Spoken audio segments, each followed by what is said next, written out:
Pagkapasok lamang ng isang balita ang pagsusi ng mga inspektor sa nasabing building sa Mainit National High School. Naitalang delikado ang nasabing building, kaya naman pansamantalang isinira ito upang ayusin. Para sa mga iba pang impormasyon, narito sila. Magandang araw, ako po ang inyong lingkod, Ginoong RJ Halon ng DRR 4. At ngayon, nandito tayo ngayon sa Mainit National High School. Nakikita nyo ang mga kabataang nagsisilabasan. At ngayon, para sa mga sariwang balita, ang ating pakinggan ang mga tagapag-ulat. Narito sila. Magandang araw! Nandito tayo ngayon sa Mainit National High School na kung saan makikita natin ang abandonadong gusali ng Baitang Siam.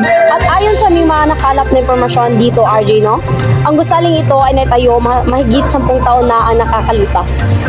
At sa hindi inaasahang pangyayari na dumating sa lugar na ito, nadulot na matinding pinsala gawa ng malakas na lindol noong ika-7 ng Marso, 2023. Ito rin ay tinignan ng mga eksperto at idiniklarang hindi na pwedeng pasukan o gamitin dahil ito na ay isang delikadong lugar or hazard zone. Ako si Crazel Antoinette Kumiling. Ako naman si Girlie Menceras, nagbabalita.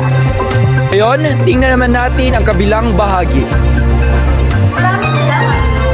Ang gusali na ito ay dahil delikado na ang sitwasyon ito. Kita natin marami na nakapagibang gamit at kung ano-ano pa. Nasira ito dahil sa trahedyang malakas na lindol na nangyari noong March 6, 2024. Dahil matinding trauma ang lugar nito at malalaking pinsala ang binigay nito. Nagbabalita, Julian Mabilan, bago sa'yo, Kasi sa ating nakikita ngayon dito mismo sa kinakatayuan namin na hindi ligtas ang lugar na ito. Sa kadahilan ng mahigit 2 taon na itong naabandona dahil sa malakas na pagyanig ng lupa, dulot ng lindol. At ating makikita na ginawa na lamang itong bodega tinatambakan ng mga basura. Kung kaya ang lahat ay kinakailangang maging maingat. Alam niyo ba, upang maiwasan ang mga trahedya, ugaliing magsuot ng safety gear at panatilihing maging alerto. Rachel Me LG Sera, At Pilos, nagbabalita.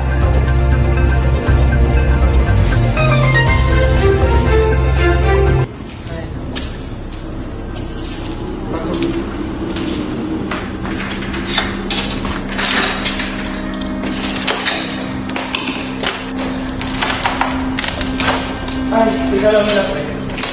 Kung may nalimutan ata ko. Wait, balik mo na.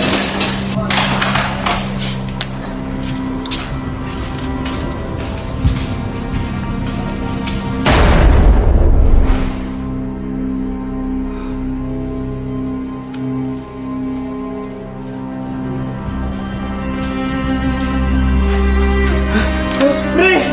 Ano nangyari sa'yo? Pre!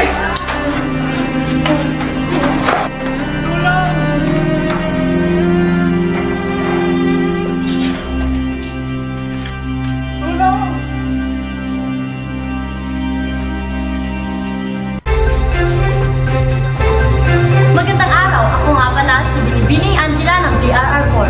Paano nga ba maiiwasan ang ganong mga pangyayari? Una, iwasang pumunta sa mga delikadong lugar. At kung may mga pangyayari mang lindol, ay siguraduhin makapunta kayo sa malinaw at maayos na lugar. At pangalawa, siguraduhin makasuot kayo ng safety gear at safety hat. Ano nga ba ang dapat gawin sa panahon ng sakuna gaya ng lindol? Una, i-apply ang duck hold cover at pumunta sa ligtas at malawak na lugar kung saan mapapanatili mo ang iyong sarili na ligtas at tumawag ka rin ng mga numero na dapat tawagan.